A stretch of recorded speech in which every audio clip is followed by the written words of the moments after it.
제가 가장 우려했던 점은 사실 이번 그 선거 결과 때문에 혹시 대통령이 추진하는 지금 여러 가지 우리가 기대하는 개혁 추진 과제들 있지 않습니까? 네. 그 동력에 좀 브레이크가 걸리는 건 아닌가 그 생각했는데 그렇죠. 네. 어쨌든 대통령이 오늘 그 부분도 물어봤어요. 그래서 국정기조가 혹시 바뀌느냐 기자가 물어봤더니 국정기조는 바뀔 게 없고 나 요 말이 마음에 들어서 주어진 권한으로 할 수 있는 최대치를 지금보다 더 해야 되겠다는 이런 생각 가지게 됐다. 나 요 말이 가장 마음에 들더라고요. 네. 기죽으면 안 된다. 기죽으면 정말 지금 죽습니다. 그 저거는 뭐 대통령의 소신이시기도 하지만 지금 저 말씀은 앞으로도 내가 흔들리지 않고 하여튼 열심히 하겠다. 그 다짐을 스스로도 또 하시는 얘기인 것 같아서 저도 반가웠습니다. 저거는. 그래서 오늘 그 한성숙 그 신임 국무총리 후보자 그 질문도 나왔거든요. 네. 대통령은 그러니까 일을 열심히 하더라. 중소벤처기업부 장관직 하면서 보니까 그렇게 얘기해서 이제 지명을 했다는 건데 일단 약간 좀 의외는 의외였잖아요. 네. 어떻게 평가하십니까? 한성숙 벤처 장관의 그 총리직 지명은?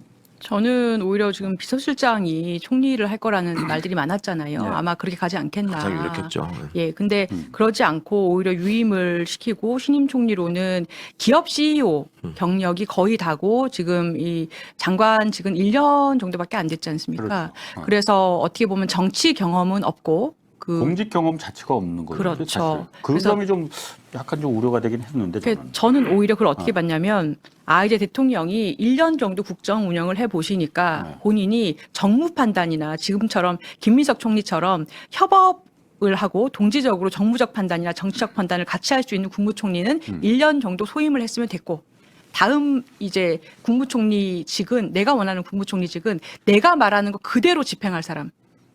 그런 사람을 필요로 해서 그게 기업 출신이면 조직 생활에서 완전히 몸에 배 있을 겁니다.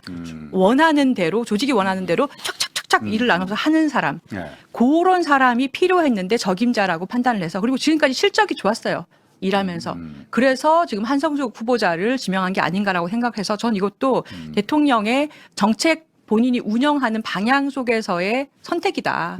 그렇게 보였습니다. 그런데 그 어쨌든 국무총리는 한성숙 장관이 이제 중소벤처기업부였잖아요.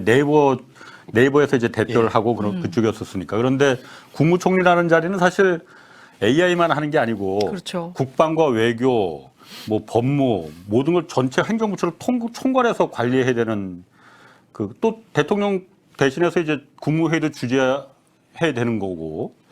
근데 공직 경험 자체가 아예 그냥 딱 1년밖에 없는데 이게 제가 좀 걱정이 좀 너무 앞서가 나가는 건지 그런 우려가 좀 든단 말이에요. 아니 뭐 그러실 수 있죠. 근데 저는 일단 여성 총리를 지명했다라는 거는 반가운 일이라고 저는 받아들였고 20년 만이죠. 네. 그리고 조 변호사님 말씀처럼 이제 2기 이재명 내각도 아까 말씀처럼 주어진 권한 내에서 최대한의 성과를 내는 그다음에 대통령 직할로 앞으로도 이제 계속 장관들을 직접 독려하면서 끌고 가시는 일들이 많이 있을 것 같다. 또 하나는 당이 앞으로 전당대회를 앞두고 시끄러울 거 아닙니까? 어차피 혼란스러울 거란 말이에요. 예. 그런데 정치인 출신 총리가 되면은 그 소용돌이에서 완전히 초연할 수 없잖아요. 과거에 자기의 인연이 있고 당내에 또 아는 사람들이 있고 또 나서는 사람들은 어떻게든 총리하고 연계해서 대통령 후광이 있는 것처럼 하려는 그 스탠스를 취할 가능성이 높고 그러니까 그렇게 하다 보면 일을 못하고 거기는 그런 어떤 소용돌이에 휘말릴 가능성 그렇게 되면 정부의 효율이 떨어지고 이런 걱정까지 포함한 인선이시지 않을까. 네. 그리고 한성숙 그 총리 후보자 같은 경우에 이제 청문회 통과 여부도 많이 이제 고려를 하실 텐데 저분이 유일하게 걱정해야 되는 기업 출신들은 예전에도 제가 인사검증해보고 그러면 항상 재산이 문제예요. 네. 되게 집이 많고 주식이 많고 뭐 그런 거를 우리 때는 백지신탁 같은 의무 이런 것들을 철저하게 이제 적용하고 하는 것 때문에 사실은 안 하겠다 하시는 분들도 있고 그랬는데 청문회를 한번 거치신 분이니까 좀 더 안정적으로 저기 대응하실 수도 있을 것 같고 이번에 저는 하나 깨달은 게 있는데 진짜 우리 대통령의 인사 스타일은 철저한 실용이다. 네. 나랑 같이 일할 사람, 내 생각 그대로 구현할 사람. 근데 중요한 건 그대로, 그렇죠. 그대로 맞아요. 구현할 예. 사람. 그대로 정확하게. 잘 보셨어요. 굉장히 꼼꼼하신 분이거든요. 정확하게 내가 말하는 거 구현할 사람을 원한다. 그러니까 처음에 강훈식 비서실장이 실장 됐을 때도 네. 그러기에는 좀 체급이 낮다. 좀 의외다라는 말들이 얘기도 있었고 있었죠. 네. 김민석 총리가 원래는 비서실장 제안을 받았다는 설도 있었어요. 네. 그래서 비서실장은 그래서 총리는 조금 더 이렇게 아우를 수 있는 연배가 있는 사람을 고르는 거 아닌가 이런 말이 있었는데 막상 발표하고 나니까 김민석 총리가 됐고 그리고 강훈식 비서실장이 됐거든요. 그러니까 이번 인사에서도 배경, med선, 뭐 정치적인 급, 체급 다 전혀 고려하지 않은 굉장히 파격적인 인사였는데 여기서 볼 수 있는 것은 국정 철학이든 인선이든 다 내가 원하는 나라를 이대로 구현해 줄 수 있는 정확한 관료를 원한다. 저는 이게 이분의 사람 쓰는 스타일이구나. 이번에 정말 다시 한번 깨달았어요. 대통령이 물론 그러니까 그 국정 전말에 대해서 그 어떤 해안이 있어서 그 부분을 이제 주도적으로 끌고 가는 건 좋은데 사실 대통령 혼자서 모든 일을 다 할 수는 없는 거잖아요. 뭐 그렇죠. 제가 그러니까 조금 어차피 이제 개각도 분명히 있을 테고 뭐 개각을 언제 하겠다는 거 오늘 얘기는 구체적인 얘기는 없었지만 있다고는 했는데 제가 보면 행정부가 너무 대통령만 지금 어쨌든 지금 1년 동안에 네. 대통령의 모습만 부각이 됐지 행정부가 사실 딱히 기대했던 만큼 일을 하고 있느냐 그 부분에 대해서 한번 좀 돌아봐야 될 것 같아요. 맞아요. 그래서 제가 가장 중요하게 생각하는 게 저는 가장 기대했던 게 사실 국토부와 공정거래위원회였거든요. 이 두 군데가 지금 일을 뭘 하고 있는지 잘 모르겠습니다. 지금 사실 부동산 문제도 그렇고 이번 선거에서 뭐 부동산이 뭐 그렇다는 사람도 있고 아닌 사람도 있다고 하지만은 부동산 문제가 어쨌든 이슈가 됐었다라고 하잖아요.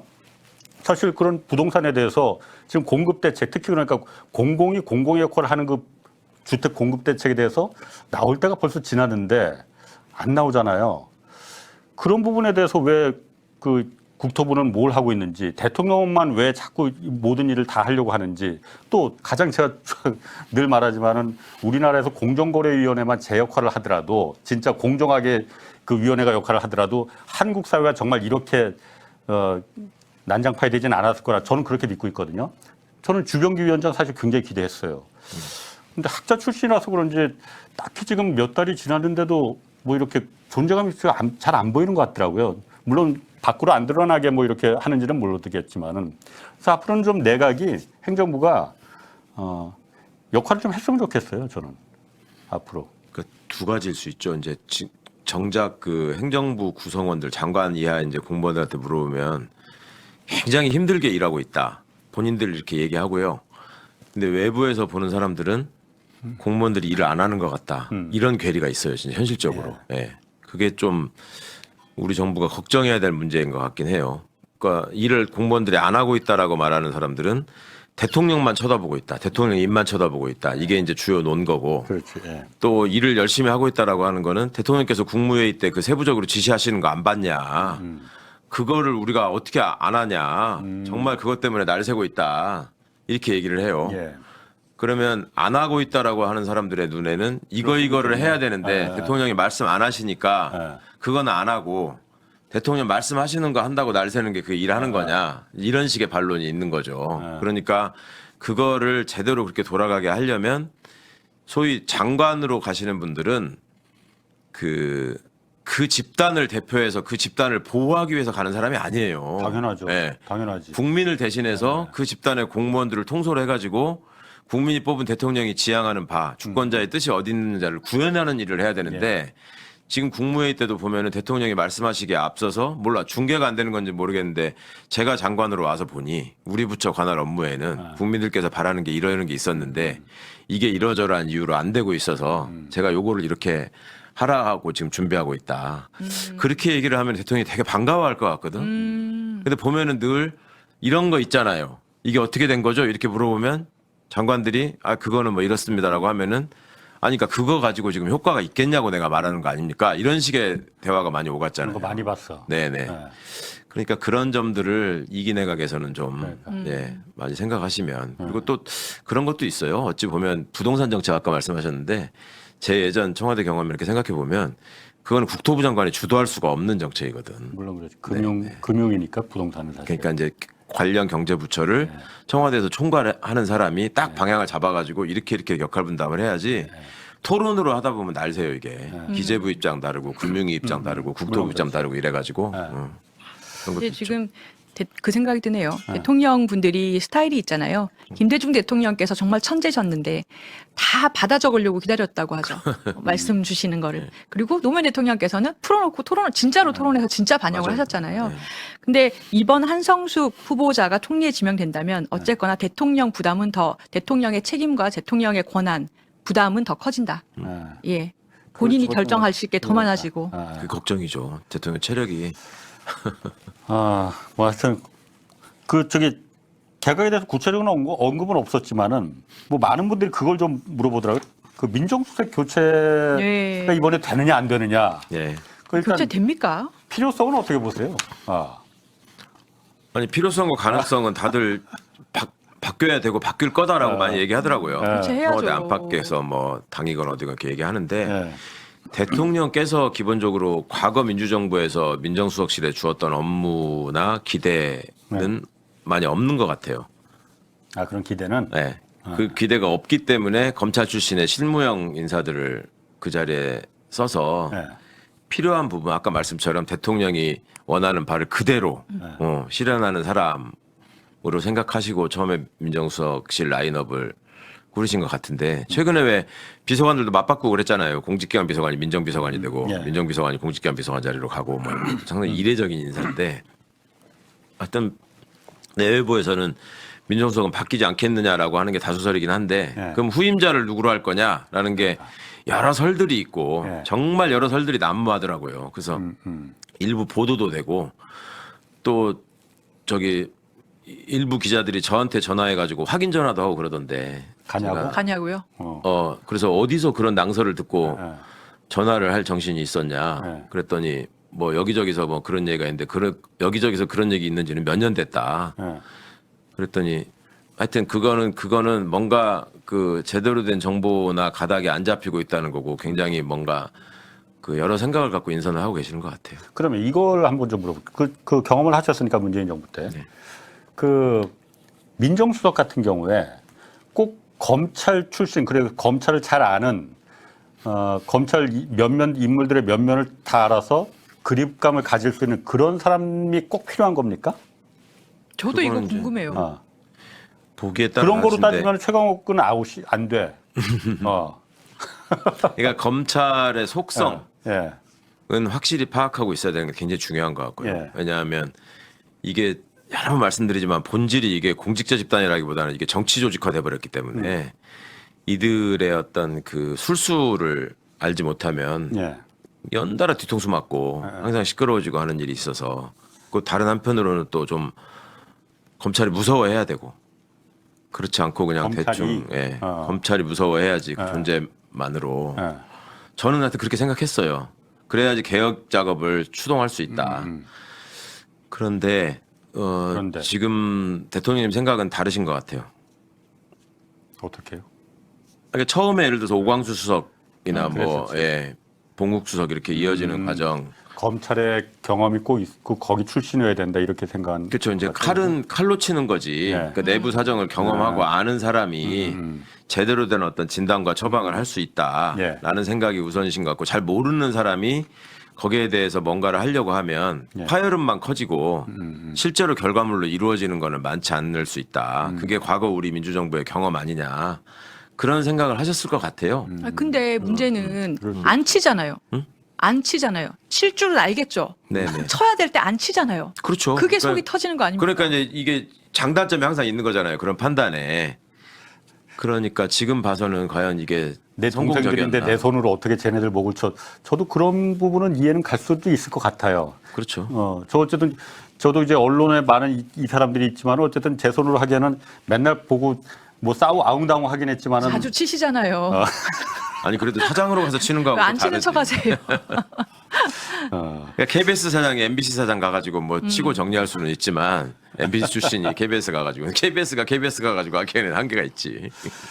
한성숙 장관이 총리 후보로 지명될 거라는 것을 예감했습니까? 솔직히 좀 못했습니까? 네. 저는 솔직히 당연히 몰랐죠. 저는 솔직히 강훈식 비서실장이 될 줄 잘 알았어요. 몰랐으니까 네, 솔직히. 강훈식 네. 비서실장이 될 줄 알았고, 음. 근데 한성숙 지명자를 지명하는 모습 보면서 와 대통령 확고하다.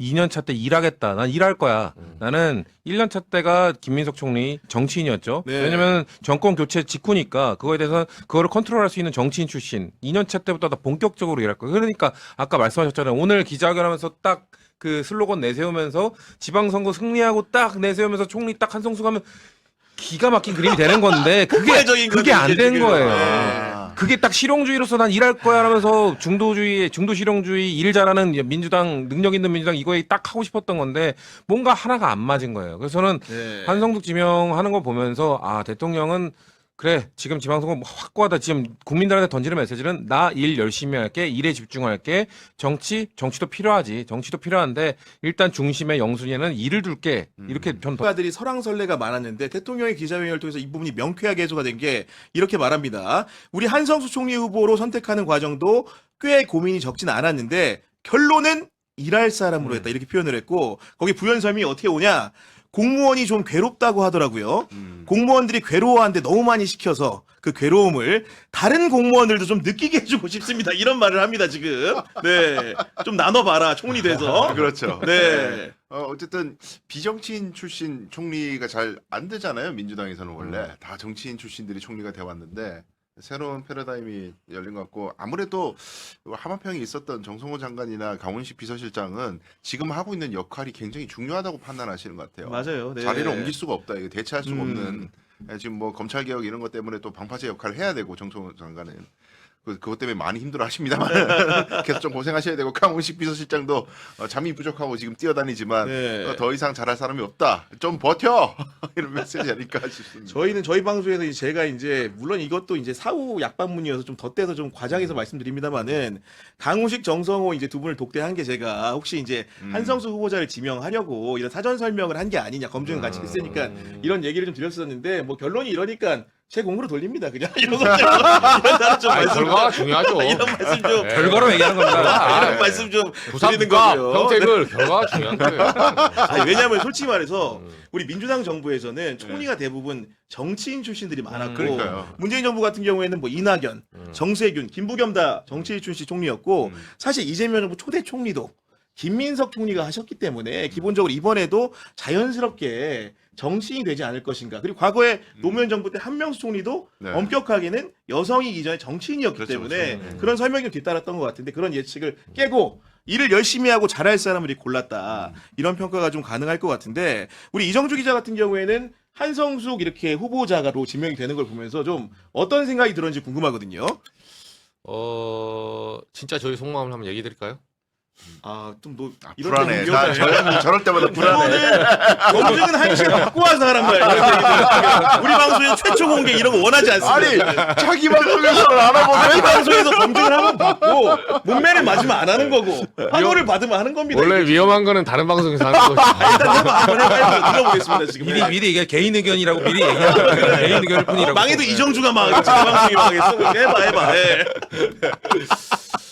그러니까 이거는 그러니까 한성수 후보가 첫 번째 두 가지인데 저는 한성수 후보가 그 중기부 좀 전화 돌려봤거든요. 네. 평이 굉장히 좋아요. 아, 중기욱 평은 좋다. 네, 그러니까 네. 네이버에서 돌려보는 건 의미가 없습니다. 그 CEO가 예를 들면 이 정치 여정을 끝나고 언제 돌아올지 몰라요. 네, 볼 수 있기 때문에 월급쟁이들 입장에서는 그 전화 돌려봤자 기자한테 좋은 발밖에 안 해주거든요. 근데 이제 중기부는 중기부를 떠나면 다시 올 일이 없어요.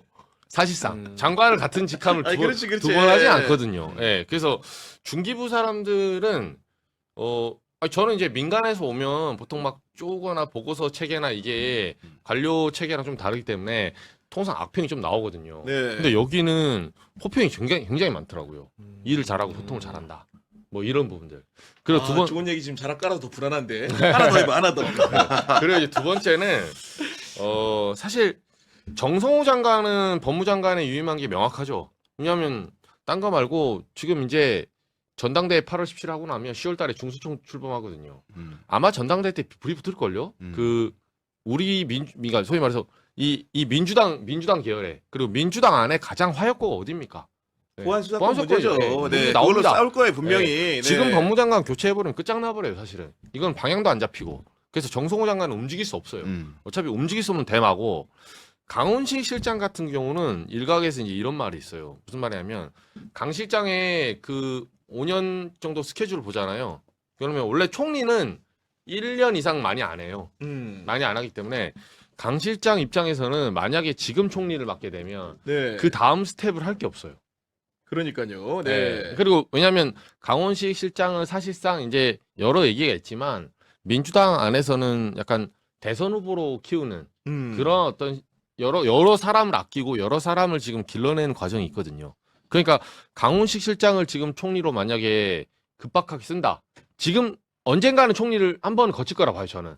근데 지금 타임은 아니다. 아, 그런 타임은 아니기 때문에 네. 그런 이유에 한성수 후보자를 지명했을 것이다라고 말씀 주셨는데 네. 저는 개인적으로 이재명 대통령이 한성수 후보자를 지명한 거는 부동산 문제 올해 안에 끝장 본다는 신호라고 봅니다. 왜 그러느냐?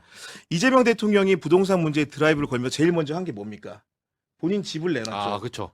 그러면서 이제 어차피 퇴임 후에는 관저에 들어갈 거기 때문에 내놨습니다. 그런 상황이 왔는데 그 사저라고 하겠죠. 대통령 사저에 들어가기 때문에 내놓은 건데 결국 그러면서 나는 내 집까지도 내놓으면서 부동산에는 진심으로 싸울 것이다. 이렇게 말을 한 건데 지금 굉장히 본보기 케이스가 될 수 있는 게 우리 한성수 후보자입니다. 한성수 후보자는 올해 2월 기준으로 총 주택 4채를 보유하고 있는 사람입니다. 서울 송파구 잠실동에 한 채, 서울 종로구 삼청동에 한 채, 경기 양평군에 한 채, 서울 강남구 역삼동에 한 채, 구성을 따지면 아파트 하나, 단독주택 2채, 그다음 오피스텔 한 채인데 분명히 이번에 총리 청문회 과정에서 3채 이상을 처분한다고 봅니다. 부동산과의 여러 가지 문제들을 불순물들을 확실하게 자기를 던지는 방식으로 해결하는 해법을 내놓을 것이고 이런 부분들 극적인 드라마틱한 요소들을 이재명 대통령이 빠르게 캐치하고 여러 가지 시그널 중에 하나로 한성수 후보자를 세우지 않았는가 하는 것이 저의 의견입니다. 이정주 기자 어떻게 생각하십니까? 일리 있네요. 네. 일리 있는 건데 이분이 올해 2월에 했으니까 지금 내놨나요 그러면? 뭐 아마도 이제 그 상황들은 차후에 이제 여러 가지 인사청문회 과정에서 공개가 되겠지만은 지금 처분 속도가 빠르게 진행 중이지 않을까라는 생각을 좀 감히 좀 해보게 되거든요. 일리 있는 것 같아요. 근데 이재명 대통령이 저는 하나만 그 부연하자면 이거를 하도 보수 정권이나 그러니까 보수당이나 보수 언론에서 이거를 막 찍어대길래 제가 하나를 정확하게 좀 정정을 해드릴게요. 이재명 대통령을 집을 팔라고 한 적이 없어요. 가져도 돼요. 그렇지. 가져도 되는데 다주택자의 세율에 맞는 돈을 내라는 거예요. 세금 내라는 거예요. 그렇지. 이거 뭘 합니까? 아니 공산주의처럼 오히려 문재인 정부가 공산주의 정부지 그러면 왜 그걸 팔라고 합니까? 아 물론 근데 팔라고 팔았어요? 집 안 팔고 민정수석지 던지고 나갔잖아요. 김종인 수석. 그 유명한 사건 아닙니까? 2채 갖고 있는 거. 집이 더 소중하니까 집 사랑하러 갔어요. 전 국민 앞에서 그런 쪽팔린 소위 말해서 장면까지 만들어내면서 부동산 해결을 못한 게 문재인 정부예요. 근데 정말 본인들은 공직자들 청와대에 있는 사람 한 채만 가지라 할 때 집 팔 줄 알았겠죠. 정말 민정수석을 던질 줄 몰랐겠죠. 그거 그렇지. 얼마나 충격이었어요. 그걸 보고 사람들이 깨달았죠. 아, 민정수석은 아무것도 아니구나. 강남집과 잠실집이 최고다.